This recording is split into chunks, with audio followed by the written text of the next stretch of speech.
வணக்கம், நான் ஜெஃப்னா மேரி. வாங்க வீடியோக்குள்ளே போகலாம். வித்தியாசமான மரக்கறி சோயா மிக்ஸ் பிரியாணி. என்னவா இருக்கும்? எனக்கு என்னடா தெரியும், கேளுடா. செய்வோம் வாங்கோ. தேவையான பொருட்கள்: சோயா மிக்ஸ், தக்காளி பழம் ஒன்று எடுத்து வெட்டி வச்சிருக்கிறேன், வெங்காயம் ஒன்று எடுத்து வெட்டி வச்சிருக்கிறேன், 3 மிளகாய் எடுத்து வெட்டி வச்சிருக்கிறேன், இஞ்சி பூண்டு பேஸ்ட்,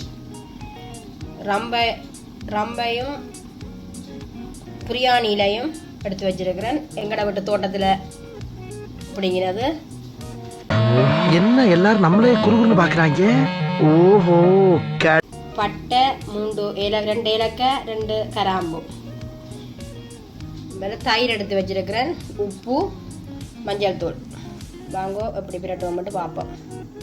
இப்போது சோயா மிக்ஸுக்கு போட்டு எல்லாத்தையும் பிரட்டுவோம். மஞ்சள் தூள், 1 தேக்கரண்டி உப்பு, தயிர் 1 தேக்கரண்டி, 1 தேக்கரண்டி, 2 தேக்கரண்டி மிளகாத்தூள்.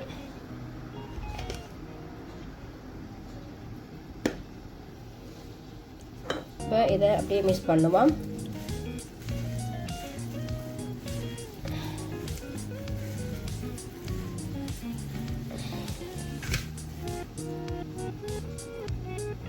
பாருங்கோ, மிக்ஸ் பண்ணியாச்சு. இதை 10 நிமிஷம் அப்படியே ஊற வையுங்கோ. இனி செய்முறை பார்ப்போம் வாங்கோ. நல்லெண்ணெய் விடுவோம், கடுகு போடுவோம்,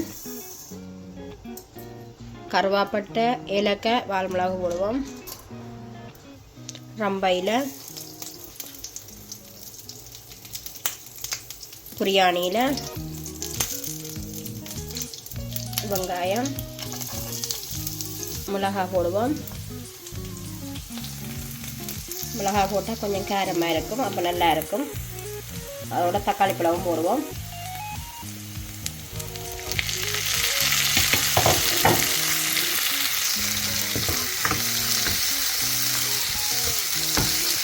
தக்காளி பழம் வதங்கணும். அதுக்கு ஒரு தேக்கரண்டி உப்பு போடுவோம்.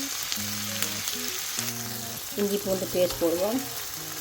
இங்கே பாருங்க, இஞ்சி பூண்டு பேஸ்ட் வதங்கிட்டுது, நல்ல இதாக இருக்குது. இதோட நாங்கள் எடுத்து வச்சுருக்கிறோம், பிரட்டி வச்சுருக்கிற சோயா மிக்ஸ் இதை போடுவோம்.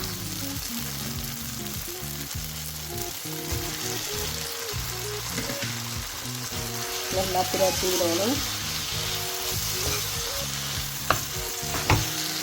இதுக்கு கொஞ்சமாக தண்ணி விட்டு வெள்ளிய இதில் வதங்க விடணும். அப்போ தான் சோறு போட்டு பிரட்ட அளவு கணக்காக இருக்கும். இதாங்க கொஞ்சம் தண்ணியாக இருந்தால் நல்லாயிருக்கும். சோயா மிக்ஸும் கொஞ்சம் மவியத்தானே வேணும், தூள் எல்லாம் மவியணும் தானே. அப்போ இப்படி கொஞ்சம் போட்டு பிரட்டினா நல்லாயிருக்கும்.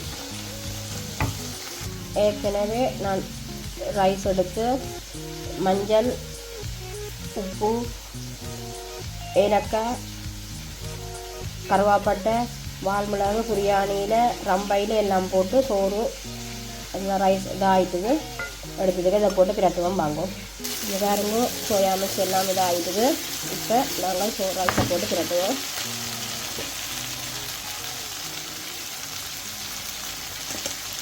இது பாருங்க, ரைஸ் போட்டு பிரட்ட நல்லா உருவியாக இருக்குது.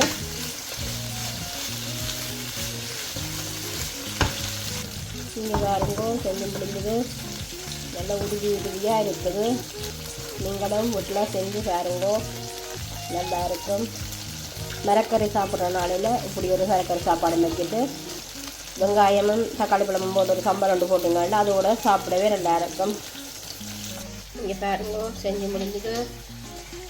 வெஜ் பிரியாணியும் தக்காளி பழ சம்பலும் நல்லாயிருக்கும். நீங்களும் வீட்டில் செஞ்சு சாப்பிடுங்க. நன்றி.